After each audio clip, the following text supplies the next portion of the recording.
Hello investors and let's get started. एक महत्वपूर्ण सूचना, इस वीडियो में डिस्कस किए गए सारे स्टॉक्स केवल और केवल एजुकेशनल पर्पस के लिए, कृपया इसे एडवाइस ना समझे और इसमें से सिर्फ लर्निंग पे ही फोकस करें। चलो गाइस शुरू करते हैं। एक बहुत ही अमेजिंग चीज़, मुझे नहीं पता आप लोगों ने ये चीज़ इसके पहले कभी सुनी है, सीखी है या नहीं, बट मैं एक चीज़ आपको सर्टनली बोल सकता हूँ कि यहाँ से आपको बहुत अच्छा एक वैल्यू ऐड होने वाला है। स्पेशली लॉन्ग टर्म पोर्टफोलियोज जो अपना खुद का मैनेज करते हैं एक वेल्थ क्रिएट करने के लिए, जिन्होंने आज छोटा चालू किया है बट उम्मीद है कि कल को चल के मे बी क्रोर्स का वो पोर्टफोलियो हो जाएगा। ये एक बहुत वैल्यूएबल एजुकेशन टिप होने वाली है उन लोगों के लिए। देखो गाइस, बात क्या है ना, हर किसी को एक सवाल हमेशा ही रहता है कि भाई जो स्टॉक मैं लेता हूँ वो कभी चलता नहीं है, जो स्टॉक्स लोग बता रहे, यूट्यूबर बता रहे, वो सब चल रहे हैं, ऐसा क्यों हो रहा है? देखो, सबसे पहले आपको समझना पड़ेगा, जब भी आप एक लॉन्ग टर्म पोर्टफोलियो के कंस्ट्रक्शन के लिए जा रहे हो या किसी स्टॉक को एक लॉन्ग टर्म होल्डिंग के हिसाब से आप कंसिडर कर रहे हो, तो सबसे इंपॉर्टेंट चीज़ उसमें जो होती है, जो आपको ध्यान देना पड़ता है, वो होता है उस स्टॉक का सेक्टर, कि वो स्टॉक जो है वो किस सेक्टर का स्टॉक है। सेक्टर समझ लो उसका बाप है। अगर बाप ने बोला कि भाई मैं नहीं जाऊँगा, तो बेटा नहीं जा सकता। जैसे अभी रिसेंट अगर मैं बजट की बात करूँ, तो जो फाइनेंस मिनिस्टर हैं हमारे, उन्होंने एसटीटी इंक्रीज़ कर दिया है। अब इससे किसके बिज़नेस पे इफ़ेक्ट होगा? ब्रोकर्स के, एएमसीज़ के, क्योंकि जब भी लोग बाइंग सेलिंग करेंगे, उनको कॉस्ट ज़्यादा आएगा, तो इसके कारण लोग कम करेंगे, ट्रेडिंग कम करेंगे, तो ब्रोकर्स का ब्रोकरेज कम बनेगा। तो ज़ाहिर-सी बात है कि वो ओवरऑल सेक्टर जो रहेगा ना, वेल्थ मैनेजमेंट का या ब्रोकिंग का, these all are going to face the fire. तो ऐसे केस में जब सेक्टर ही वीक है, तो आप क्या उम्मीद करते हो कि इसकी कंपनी आपको एक बहुत बड़ा रिटर्न देगी? वो पॉसिबल ही नहीं है। ठीक है? तो कभी भी याद रखो कि जभी भी आप कोई स्विंग ट्रेडिंग कर रहे हैं, एक शॉर्ट टर्म या एक 1 ईयर के हिसाब से अगर आप कोई स्टॉक ले रहे हो, तो उसमें एक चीज़ सबसे इंपॉर्टेंट होती है जो आपको पता करना होता है, जिसका नाम है सेक्टर रोटेशन। देखो गाइस, ये चीज़ आपको समझने की बहुत ज़रूरत है। हमेशा क्या होता है ना, कोई भी सेक्टर होता है, कोई भी, वो कभी ऐसा स्ट्रेट लाइन में नहीं जाता है और जा भी नहीं सकता।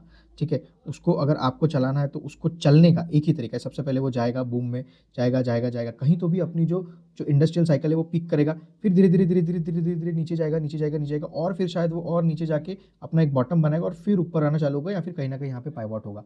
ये हर सेक्टर की कहानी है। कभी भी कोई सेक्टर, ये like almost everyone watching this video will agree with the fact कि कोई भी ऐसा सेक्टर नहीं है जो वन साइड ऊपर जाता है। मैंने तो ये भी सुना था किसी बड़े-बड़े फंड मैनेजर्स की, भाई आईटी कभी डूबने नहीं वाला है। देख लो भाई, 1 साल से आईटी चल ही नहीं रहा है। समझ रहे हो? सो ऐसा नहीं होता है। सेक्टर कितना भी स्ट्रांग हो, उसकी कंपनीज़ कितना भी अच्छी कर रहे हो, किसी भी चीज़ की कितनी भी डिमांड हो, एक ना एक टाइम ऐसा आता है जब उसका डिमांड या उसका जो ग्रोथ है वो पूरा पीक पे होता है और उसके बाद जो है वो चीज़ नीचे गिरना शुरू होती है। थोड़ा समय लेती है, थोड़ा पाइवॉट होती है। इसी चीज़ को हम रिसेशन कहते हैं। सेक्टरल रिसेशन अलग होता है, इकोनॉमिक रिसेशन अलग होता है। यहाँ हम बात कर रहे हैं सेक्टर की। तो ये जो पीरियड है ना, ये पीरियड में सेक्टर या इस सेक्टर से रिगार्डिंग जितने भी स्टॉक्स हैं, कुछ भी परफॉर्म नहीं करेगा। So whenever you by the stock, कोई भी लॉन्ग टर्म का आप स्टॉक खरीद रहे हो, इट इज़ वेरी इंपॉर्टेंट कि उस सेक्टर में सबसे पहले तो ग्रोथ हो, क्योंकि अगर उसके सेक्टर में ग्रोथ होगी ना, तो ही आपका एनालिसिस भी अच्छा चलेगा, तो ही आपका स्टॉक भी अच्छा चलेगा। तो आज के वीडियो में हम यही सीखने वाले हैं कि how to identify such strong sectors, कि भाई हम सेक्टर्स कैसे पता करें। चलो स्टॉक्स तो फिर भी पता कर लेंगे, वो भी हम सीखेंगे वीडियो में आगे कि स्टॉक्स को कैसे पता करना है। सबसे पहले हम सीखेंगे कि हमको स्ट्रॉन्ग सेक्टर्स को किस तरह निकालना है, सो दैट हमारे जो बेट्स है वो अच्छे जाए और हमें ओवरऑल पोर्टफोलियो पे अल्फा जनरेट कर सके। चलो चार्ट पे आते हैं और देखते हैं थोड़ी बारीकी से ये सारी चीज़ें। देखो, सबसे पहले तो हमको ये पता करना है कि भाई मार्केट में सेक्टर है कौन सी जिसमें हम इन्वेस्ट कर सकते हैं। ठीक है? कौन सा सेक्टर अच्छा कर रहा है, कौन सा सेक्टर बुरा कर रहा है, ये सेकंड स्टेप आता है। सबसे पहले तो मेरे पास इन्वेस्ट करने के लिए कौन सा सेक्टर है। ठीक है? सो मैं आ गया एनएसई की वेबसाइट पे, एकमात्र सबसे अच्छी वेबसाइट जो आपको पूरा एक्यूरेट और सही डेटा देगी। ठीक है? यहाँ पे आ जाने के बाद आपको क्या करना है, यहाँ पे मेन्यू का ऑप्शन है एक, आपको मेन्यू पे क्लिक कर लेना है। जैसे मेन्यू आपका खुल जाएगा, यहाँ पे नीचे में ऑप्शन होगा मार्केट डेटा, आपको मार्केट डेटा पे क्लिक कर लेना है। मार्केट डेटा पे ये देखो, यहाँ पे एक ऑप्शन है इंडाइसेस करके। ठीक है? यहाँ पे आप क्लिक कर लेंगे। जैसे ही आप इंडाइसेस पे क्लिक करेंगे, आप देखोगे थोड़ा सा नीचे आओगे, you will find the section called as, ये देखो गाइस, यहाँ पे मुझे जो दिख रहा है something called as sectoral indices. ठीक है? आपको ये सेक्शन में आ जाना है। अभी आपको दिख रहा होगा Nifty auto, Nifty financial services, Nifty FMCG, Nifty IT, Nifty media, Nifty metal, Nifty pharma.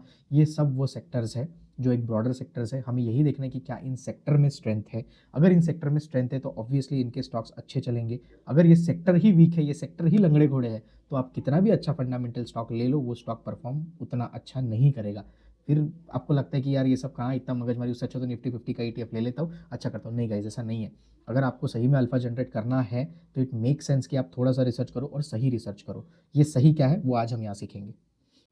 ठीक है, तो ये सारे सेक्टर्स है। एग्जाम्पल के लिए फिलहाल मैं कंसिडर कर लेता हूँ निफ्टी मेटल और निफ्टी फार्मा, ये दो को हम केस करके कंसिडर करेंगे। बाकी आप अपने ये वीडियो देखने के बाद आपके ट्रेडिंग व्यू पे इस चीज़ को ट्रायल एंड एरर कर सकते हैं, चीज़ें यार things are going to remain very same. ठीक है, so I am here on my trading view. आपको निफ्टी 50 का चार्ट निकाल लेना है, टाइम फ्रेम इसमें होगा डेली। आपको आगे क्या करना है ना, देखो यहाँ पे ये प्लस का साइन दिख रहा है ऊपर में, यहाँ पे दिख रहा है सबको, आपको इस पर क्लिक कर लेना है। देखो यहाँ पे प्लस का साइन दिख रहा है ऊपर में, सबको दिख रहा है सबको। आपको यहाँ पे आके क्या कर लेना है, सिर्फ ये जो प्लस का साइन है इसको क्लिक कर लेना है। यहाँ पे उसके बाद देखो ये CNX मेटल, जो हमने निफ्टी मेटल उधर देखा ना, ये सेम वही इंडेक्स है, बस इसका जो टिकर है उसका नाम होता है CNX मेटल। अगर मैं फार्मा का सर्च करूंगा तो मुझे यहाँ पे सर्च करना पड़ेगा CNX फार्मा। देखो ये आ गया निफ्टी फार्मा इंडेक्स, दिख रहा है। चलो फार्मा ही देखते हैं पहले। जैसे इसको मैंने टिक कर दिया, यहाँ पे राइट आ गया ना, ये ऐड हो जाएगा मेरे स्क्रीन पे, दिख रहा है। सो ये जो कैंडल स्टिक्स चार्ट दिख रही है ये है मेरा निफ्टी 50, और ये जो ब्लू लाइन मुझे दिख रही है ये है मेरी निफ्टी फार्मा। ठीक है, अभी यहाँ पे जो बेस पॉइंट होता है ना, ये स्टार्टिंग वाला यहाँ पे फर्स्ट, ये होता है 0 का पॉइंट। तो आप जैसे इसको ऊपर नीचे करेंगे, देखो ये चार्ट हिल रहा है, ठीक है, अपने आप से ऊपर नीचे जा रहा है। तो आपको वो पॉइंट खरीद शुरू करना है जो आपका फाइनेंशियल का स्टार्ट पॉइंट होता है। जैसे अभी तो जैसे अप्रैल आने का है, ये ईयर एंड होने का है, तो मैं कंसिडर करूंगा लास्ट फाइनेंशियल, तो विच वॉज अप्रैल 2025। ठीक है, तो मैं यहाँ आ जाऊँगा कहीं ना कहीं, इसको अप्रैल पे जो है वो एवरेज आउट कर लूंगा। ठीक है, अभी देखो यहाँ पे क्या हुआ था ना, ये सेक्टर ऑलरेडी ऊपर चल रहा था, ठीक है, सॉरी नीचे चल रहा था, यानी अगर मैं फार्मा की बात करूँ तो स्टॉक्स काफी नीचे थे। यहाँ पे इस लेवल पे कहीं ना कहीं थोड़ा सा एक मुझे क्रॉसओवर देखने को मिला था, जहाँ पे Nifty pharma has performed better than Nifty 50। ठीक है, बट ये वापस नीचे गिर के आ गया और इसने इतना सस्टेन नहीं किया। और देखो गाइस, वहां से ये सारा टाइम सिर्फ नीचे ही है। तो ऐसे केस में आप क्लियरली हमें दिख के आते हैं कि यार निफ्टी फार्मा का जो सेक्टर है ना, वो इतना स्ट्रांग नहीं है।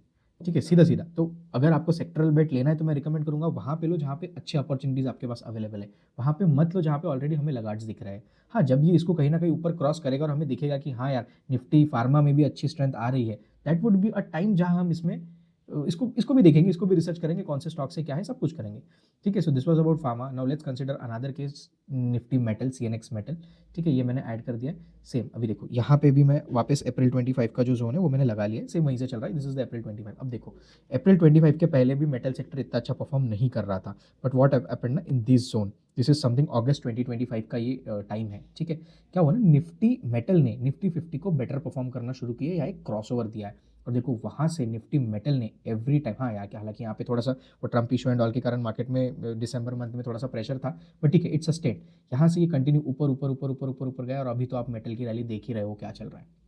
ठीक है, सो जब भी आपको अगर स्ट्रॉन्ग सेक्टर ढूंढना है कि आपके इन्वेस्टमेंट्स सही सेक्टर में प्लेस हो, तो ये एक तरीका से, ये सिर्फ तरीका नहीं है, ठीक है, ये इजी तरीका है, ये it would be 1 type out of 10।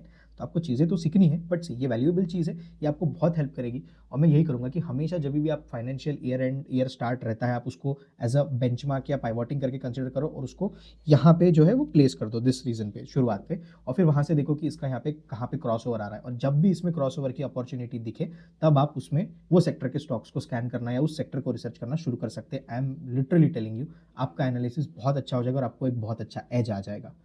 ठीक है, सो ये हो गया सेक्टर के बारे में।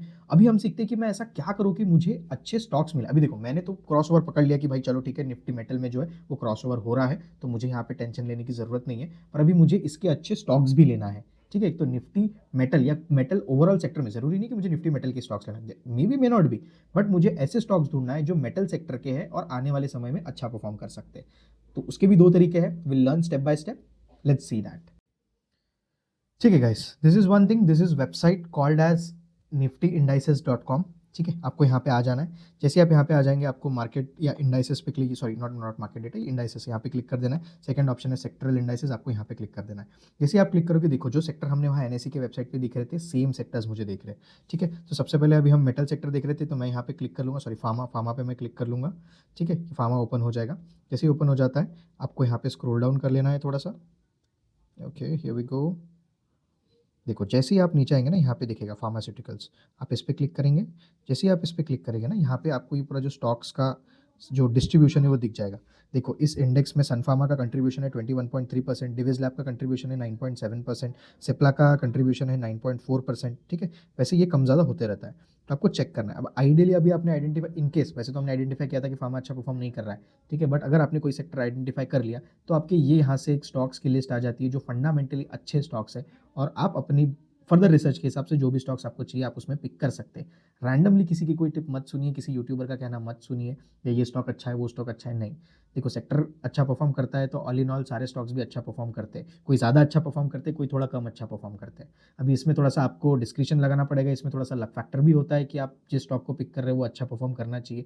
बट हाँ, आइडियली मैं रिकमेंड करता हूँ कि जिसका मार्केट शेयर सबसे ज़्यादा है या सेकंड लार्जेस्ट है, आप उनमें से किसी को पिक बना सकते हो, क्योंकि अक्सर देखा गया है कि वो ज़्यादा अच्छा परफॉर्म करते हैं। ये कोई थंब रूल नहीं है, यूजुअली ये मेरा एक्सपीरियंस है कि जो सेकंड मार्केट लीडर होता है वो अच्छा परफॉर्म करता है, बट ऐसा ज़रूरी नहीं है। फर्स्ट मार्केट लीडर भी कभी कभी अच्छा परफॉर्म करता है, मोस्टली जो मैंने देखा है वो मैं आपसे शेयर कर रहा हूँ। ठीक है, ये हो गया about pharma. Now again I am coming up to metal. ठीक है, मेटल में मैं आ गया, मैं नीचे चले गया, सेम मुझे sectoral distribution and stock distribution दिख गया। भाई ये काम क्यों नहीं कर रहा है? Okay let's refresh this.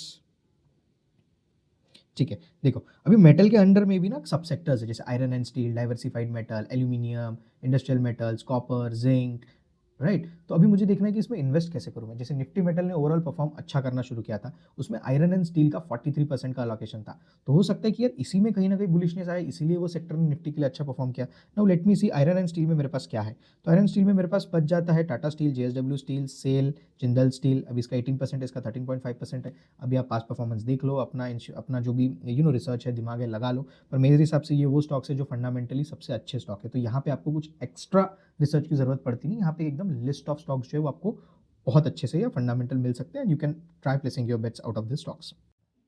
ठीक है, now coming up to my favourite thing.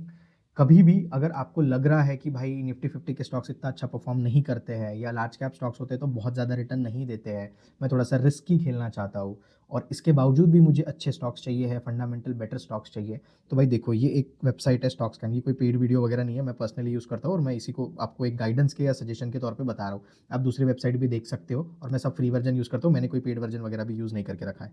ठीक है, so this is very good way that I particularly feel and I am sharing with you guys. देखो stockscan.com नाम की वेबसाइट है, आपको मेरे स्क्रीन पे दिख रहा होगा यहाँ पे। ठीक है, आपको यहाँ पे आ जाना है, यहाँ पे आपको 4 डॉट्स मिलेंगे, यहाँ पे क्लिक करना है। यहाँ पे ऑप्शन है स्टॉक स्कैन, फर्स्ट ही ऑप्शन है स्टॉक स्कैन, आपको इस पर क्लिक कर लेना है।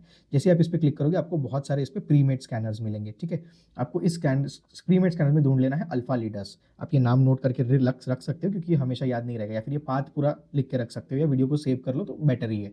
क्या stockscans.com पे आ गए, प्रोडक्ट्स में आ गए, स्टॉक स्कैन्स में आ गए, और अभी अल्फा लीडर मुझे चाहिए। इसका कुछ पर्टिकुलर मार्केट कैप है, मतलब क्राइटेरिया है कि इसका मार्केट कैप इतना होना चाहिए, इसमें नेट जो ग्रोथ आई है वो एक सर्टन लेवल की होनी चाहिए, इसमें एडीएक्स एक सर्टन लेवल का होना चाहिए, आरएसआई एक सर्टन लेवल का होना चाहिए, एंड आफ्टर विच हमें स्टॉक्स मिलते हैं। ये सब वो स्टॉक्स है जो अपने बेंचमार्क से एक सर्टन पीरियड पे अच्छा परफॉर्म कर रहे हैं। जैसे अगर मैं एसबीआई की बात करूं, स्टेट बैंक ऑफ इंडिया, ठीक है, इसका बेंचमार्क हो गया निफ्टी बैंक या बैंक निफ्टी जिसको हम बोलते हैं। अभी बैंक निफ्टी का जो रिटर्न रहा है ना, वो स्टेट बैंक ऑफ इंडिया से कम रहा है। अभी अगर मैं हिंदुस्तान जिंक की बात करूं या वेदांता की बात करूं, हिंदाल्को की बात करूं, तो देखो मेटल सेक्टर फिर से आ गया, उसने क्रॉसओवर दिया था, बराबर है। अभी इतने सारे स्टॉक्स में मुझे पिक करना था कि अच्छा स्टॉक कौन सा कर रहा है, तो कहीं ना कहीं ये वो स्टॉक्स है जिन्होंने पास्ट में अपने बेंचमार्क से अच्छा परफॉर्म किया है। तो आप यहाँ से जो है स्टॉक्स अच्छे से ढूंढ सकते हो। जरूरी नहीं इसमें लार्ज कैप स्टॉक है, इसमें मिड कैप, स्मॉल कैप सब आएंगे। सो आप अपनी रिस्क को जो है प्रॉपरली पहले एनालाइज कर लिया, और आपके रिस्क के हिसाब से ही आपको जो भी स्टॉक्स चाहिए वो पिक करिए। आपके पास जो भी एक्स्ट्रा रिसर्च क्राइटेरिया होगा वो आप यूज करके आपके स्टॉक्स फाइनल कर सकते हैं। बट हाँ, ये भी एक स्टॉक्स पिक करने की बहुत अच्छा तरीका है, एक अच्छा स्कैनर है जो आपको हेल्प करेगा to find better stocks which are performing better than market and their own benchmark. सबसे पहले तो आपको सेक्टर ढूंढ लेना है स्ट्रॉन्ग, और उसमें से आपको स्ट्रॉन्ग स्टॉक्स ढूंढ लेना है। ये दो जगह से आप इस चीज़ को फाइंड कर सकते हैं। और यहाँ पे इंडस्ट्री वगैरह भी लिखा होता है, जैसे फार्मा, शुगर, ये बहुत ज़्यादा नैरो डाउन करके आए, shipping, IT software, copper wires and etcetera etcetera. So simple सी है, whatever you want to invest in, आपको सिर्फ बेटर चीज़ें ढूंढनी है, फंडामेंटली अच्छी चीज़ें ढूंढनी है, और अगर आपको अच्छी चीज़ मिलती है तो उसको सिट टाइट करके मार्केट में पकड़ के रखना है। इतना ही करो, मैं बता रहा हूँ आपको, आप उस 1% की कम्युनिटी में आ जाएंगे जो लॉसेस से बच रहे हैं। 90% तो लॉस कर रही है, तो आपको सेबी खुद डिस्क्लेमर दे रहा है आपके ब्रोकर पे लॉगिन करते बराबर। 10% जो कमा रहे हैं, मान लेता हूँ कि 9% उसमें से लकी है, पर 1% वो लोग हैं जो सही में अपने स्किल का यूज़ करके रिसर्च करके इन्वेस्ट करते हैं। और ये वो 1% वाली चीज़ है जो मैं आपको आज सिखा रहा हूँ। Thank you so much guys. ये एक नई चीज़ थी, ये हमको किसी ने डिमांड नहीं की थी, पर हमको नीड लगी कि यार इस चीज़ की ज़रूरत तो हमें भी है, इसलिए हमने बाहर जाके ढूंढी, हमें कुछ मिला। वो सेम चीज़ अभी हम आप सबके साथ शेयर कर रहे हैं। आप लोग भी ट्राई आउट करो, पता करो आपको कैसा लगता है, हमें भी बताओ, आपके फीडबैक्स दो। अगर इसमें आपके पास कुछ और नया इन्फॉर्मेशन है वो भी हमारे साथ टेलीग्राम पे शेयर करो, टेलीग्राम पे कनेक्ट करो। I am surely telling you we would be creating literally very good things and a good community of all traders and investors out there, serious ones, literally. Thank you so much. See you again in the next video.